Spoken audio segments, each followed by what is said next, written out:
That's me just placing the shims in. That's a 2.80 I've put in there in the left one, and on the right side I'll put a 240. So all day I'll get that bucket back in.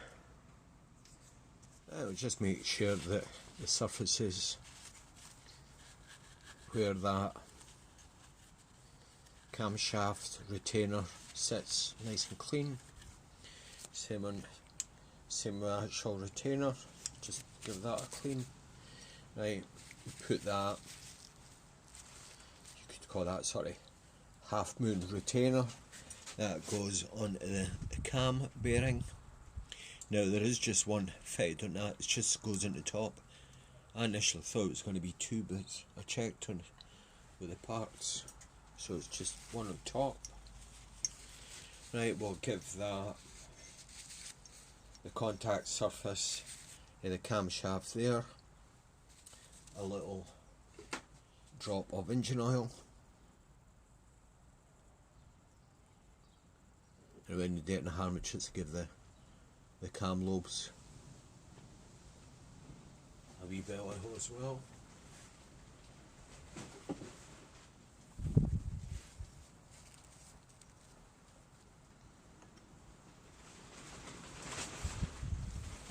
And with that,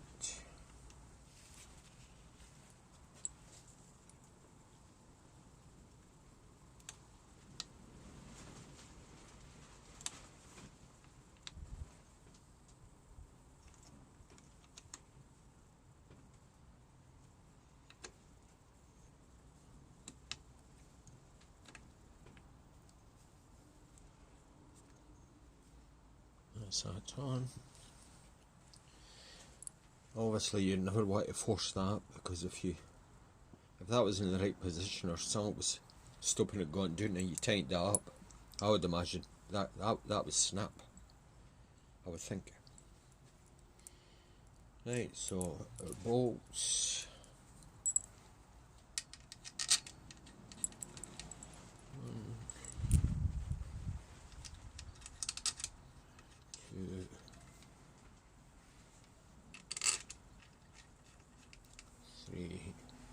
And that one's a different length, you see it's a different colour as well. And Torquenee's doing, they've numbered that up, 1, 2, 3, 4. So.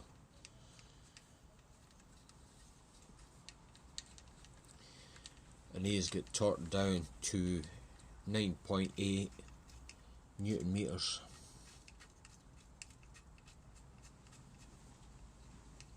Right, I'll get these tightened down. Right, I've got them there, 8mm. I gently tighten them down, just using that then out. And I'm going to torque them up, 9.8 Newton meters. See what sort of space I've got in here.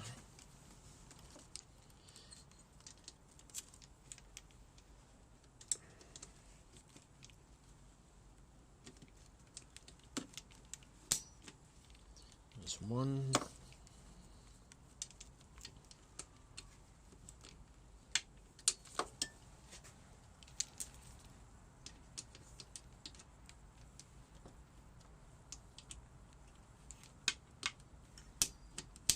Two.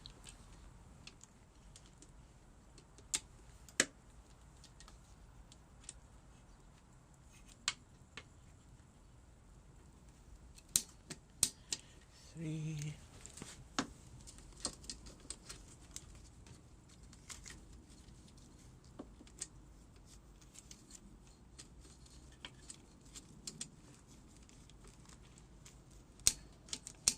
4. So I'll just go over them once again. I'll just recheck that seam tightened down. Now I would say ideally to check the valve clearances again, you're obviously going to need to put your timing chain tensioner and give it 2 full turns to check it again. But what I'm just going to do, just to sort of peace of mind, I'll check it, Now that's 0.15. That's the maximum gap you're allowed, which I prefer to go with. You don't want them tight, so that's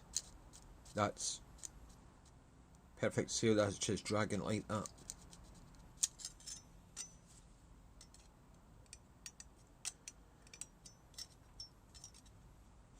Oh, no, oh, my calculations are alright. Right, that's fine too.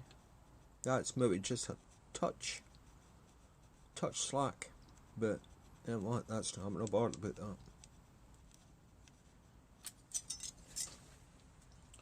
I'll just do up the next.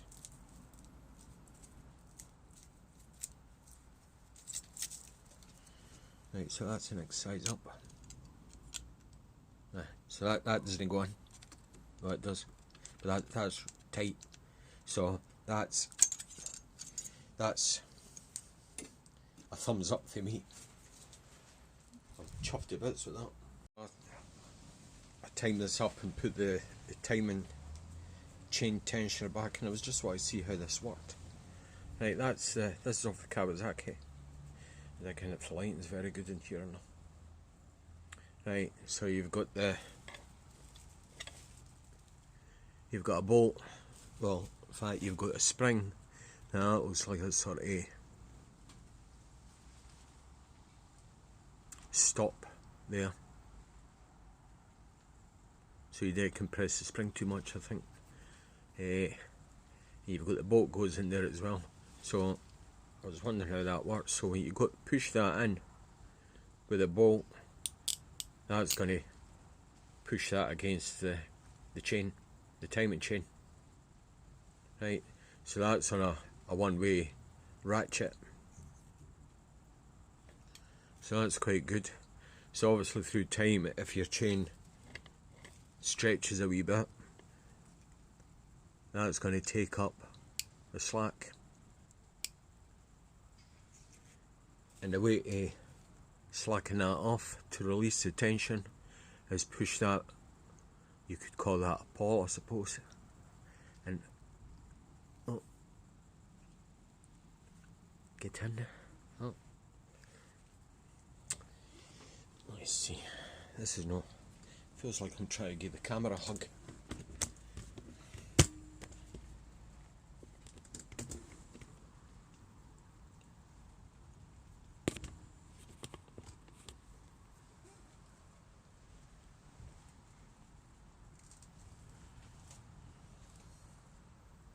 Right, so pull that back, push that in. You see that? That's quite a good wee tensioner. I think it's better than that. That's a better setup than the Honda CRF 450. Right, got the tensioner right back. A wee bit of lubrication on the O-ring, and just pop that in. It certainly went in easier than what it came out. Right, a couple of bolts in now.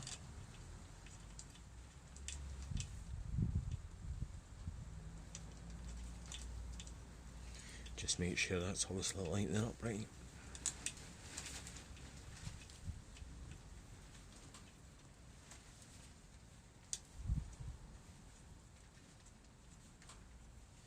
Right, I'll get him screwed in, tightened up. Get the spring in, and you've got that. I would say that's going to be to stop that compressing too much. I might be wrong, like. Right, about that. You probably hear this clicking. Yep.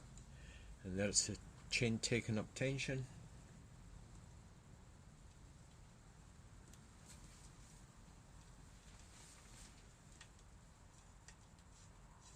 That's quite a good wee tensioner. If you like that sort of thing. Right, that's a 12mm, I think. I'll have to go and I've got one in my pocket.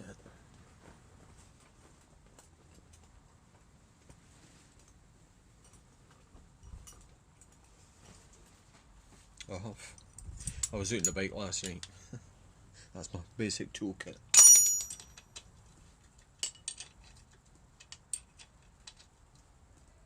There'll be a specified torque for that, but that's tight enough for me. Right, what I'll do, I'll get a socket to turn the crank. You want 2 revolutions, because the camshaft travels half the speed of the crank. Better might take my cable ties off.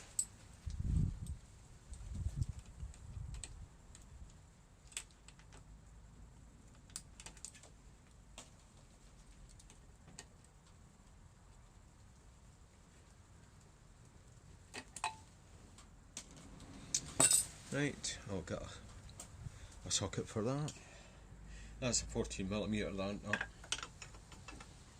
So you can see it coming round. That certainly feels like it's got air compression now.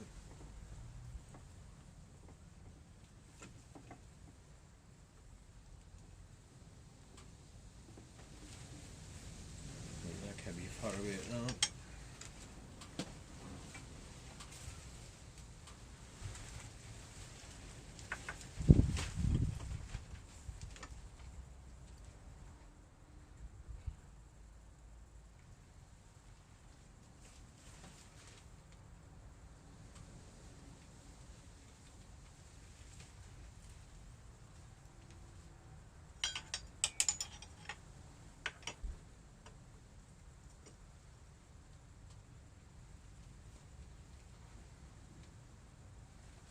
That's the first mark.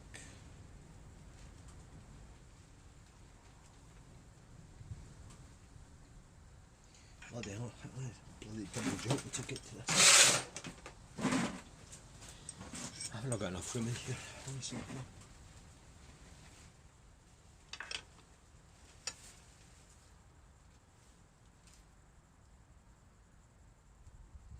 I think I've passed it.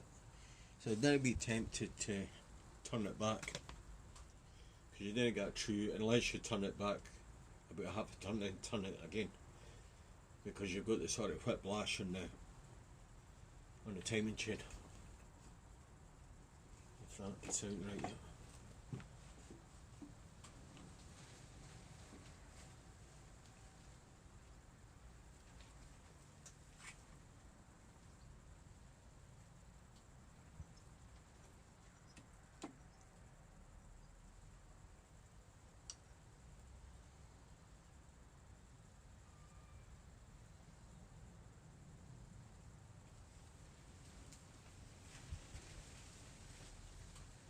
That's the first mark.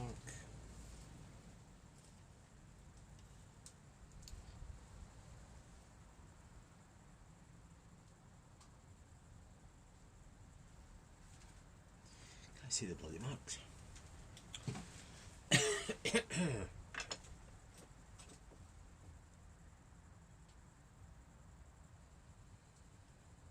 Oh, there we go.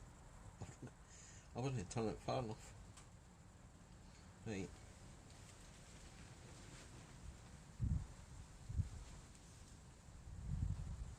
That's it.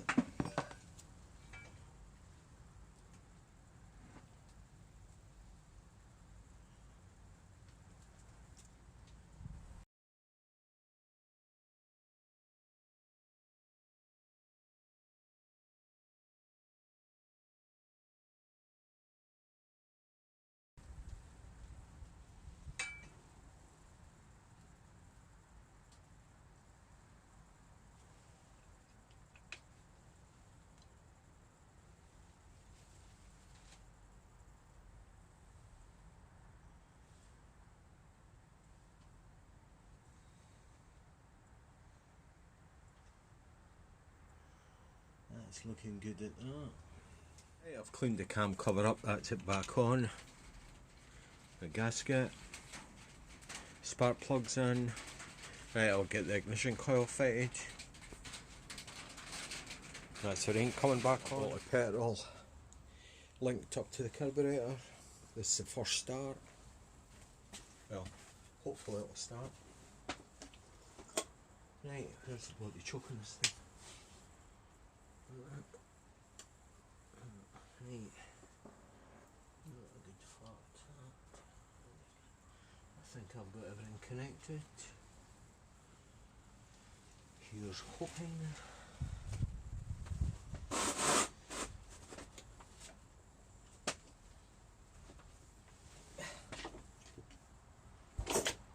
I feel like there's much compression. Oh, oh, oh, that's better.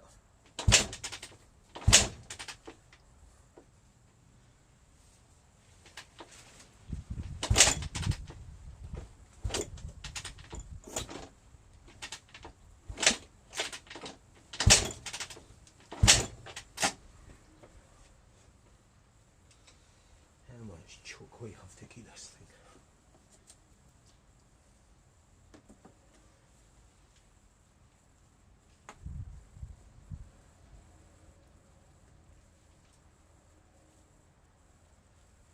Start your bucket of shit.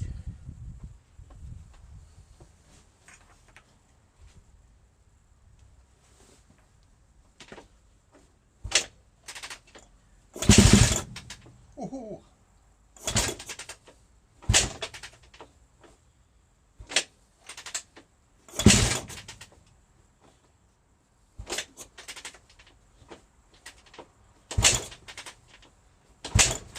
My kickstand skills are not very good, to be honest with you. I'm a bit of a lightweight when it comes to kickstarts.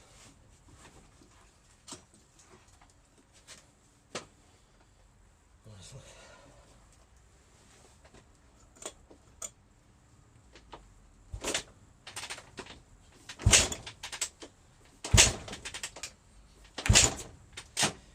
Bastardo. I can smell petrol somewhere.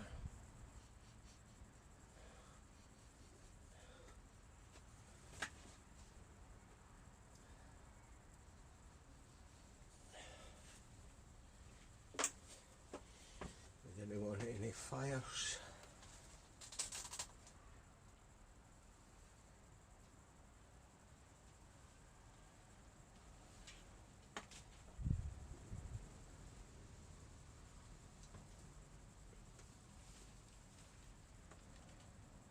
I'll try it through the choke light, but I don't think so somehow.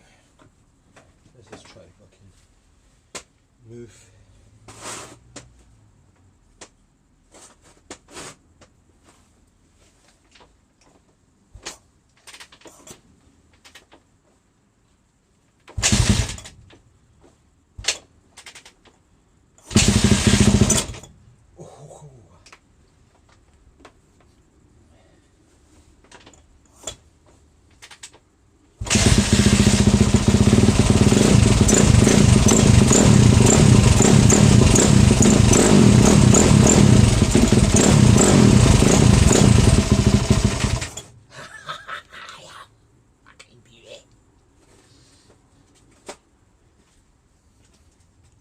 Better now. I'll give the carburetor a wee tweak.